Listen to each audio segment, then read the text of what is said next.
When you hear Dubai, what's the first thing that comes to mind? Is it that city A from novels, a futuristic city in the desert, or a supercar-filled paradise for the ultra-rich? Here's what I want to tell you. A lot of that is just a marketing-made illusion. A friend of mine spent a week in Dubai before, living right next to Burj Khalifa. On the road, they barely saw any supercars, and instead, they saw every kind of brand.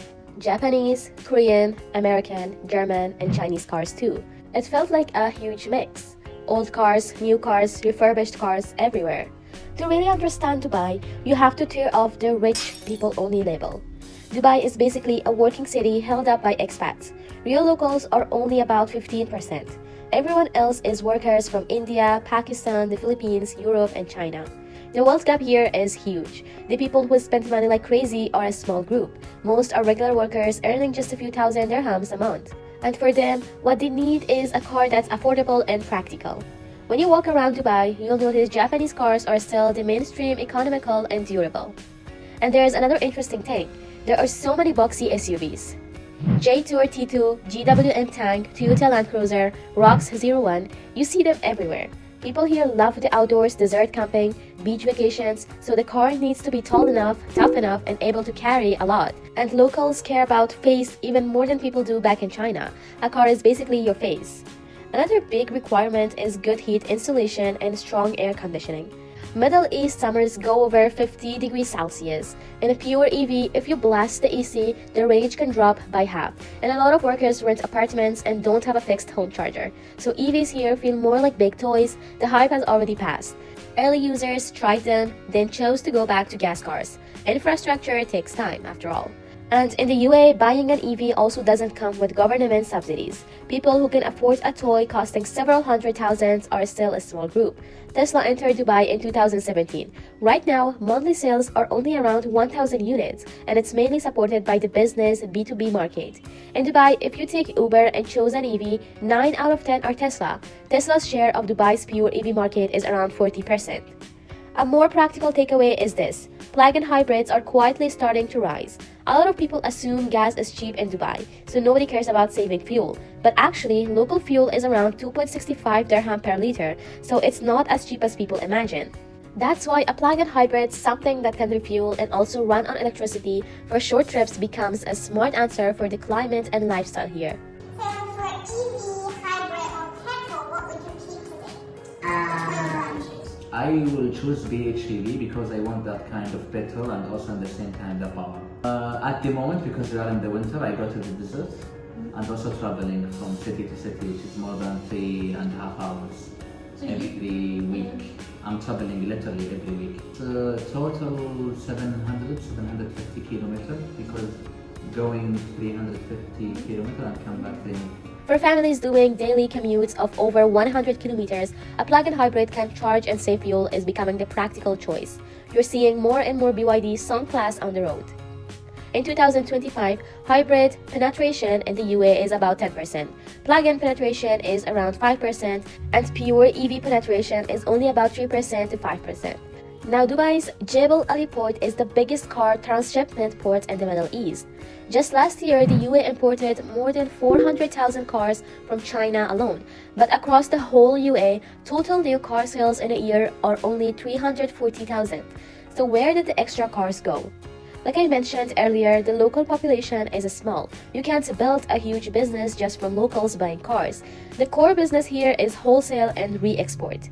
Simply put, this place is a massive transfer warehouse. Salespeople and car traders from all over the world do business here. They sell Middle East cars out to Africa, Central Asia, and even Eastern Europe. And they also source cars globally from factories around the world. In a place like this, it's basically a training ground that keeps producing batches of top-tier car sales talent. For example, there's a British guy named Torben who has been in Dubai for 16 years. Now he's the head of training at BYD.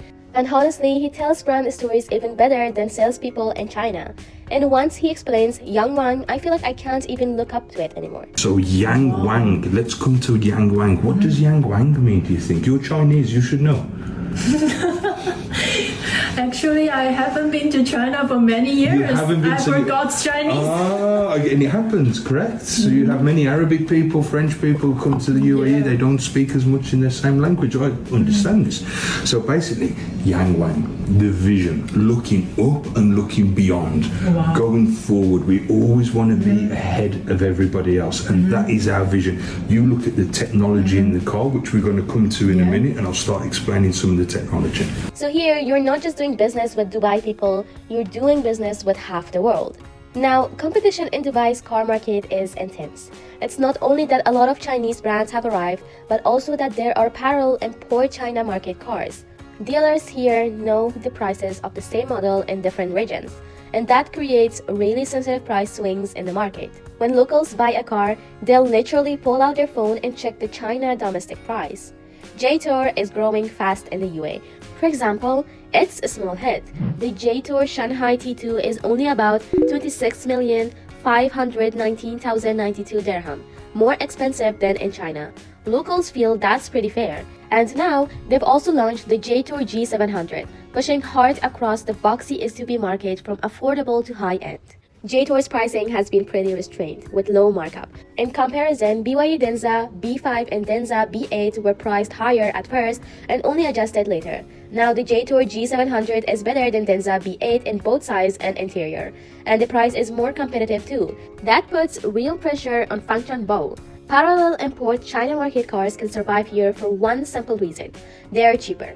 Even if after-sales service is more of a hassle, a lot of customers still choose them. For example, a friend picked up a China market BYD Han for a little over 130,000 dirhams, roughly 260,000 RMB, which is quite a bit cheaper than the Middle East spec version. On Dubai roads, a lot of the BYD cars you see are actually China market vehicles brought in through parallel import. But the official channel off-road models sold under the Denza badge, like the Denza B5 and Denza B8, are much harder to spot on the streets. That's because the officially exported Middle East versions can feel like region-specific models with features cut. So many local buyers would rather import from China themselves. And here's the even more interesting part: distributors often move faster than the brand.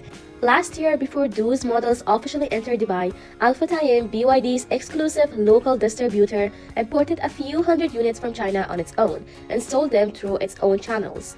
When the brand found out, all they could do was give an awkward smile. That's Dubai's rule. Rules are fixed, business is flexible, and channels are king. These giants, the ones holding land, licenses, and customer connections, use the big profits they make from representing Toyota and Lexus to feed newer brands like BYD. They're not betting on this year, they're betting on the next 20 years, deep pockets, and long-term vision. So can a regular trader squeeze into the market? Hard. Because here, the real rules of the game are always in the hands of the people who can see far ahead and hold onto resources. In Dubai, selling a car is a one-and-done deal. Service is what keeps you alive long-term. No matter if it's official channels or parallel imports, everyone ends up facing the same final test: after sales. If the car breaks, what do? Do you have to wait 3 months for parts?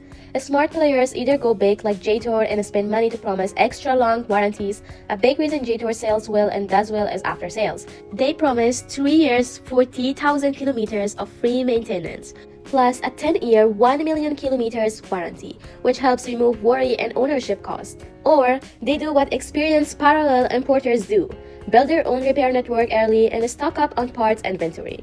And there's an even harsher kind of competition. Starting last year, a group of Chinese car traders who moved over from Russia and Central Asia jumped into Dubai, and it made the market even more brutally competitive. Dubai doesn't have a supercar mate. It only has raw, naked business. This is an extremely realistic, even a bit ruthless, pressure test market for cars. It magnifies every problem: pricing, channels, cultural fit, after sales, and the battles over global resources. Chinese automakers here have to fight Toyota on reliability, fight Tesla on brand power, and also fight their own people's parallel exports. But on the flip side, it's also full of opportunity.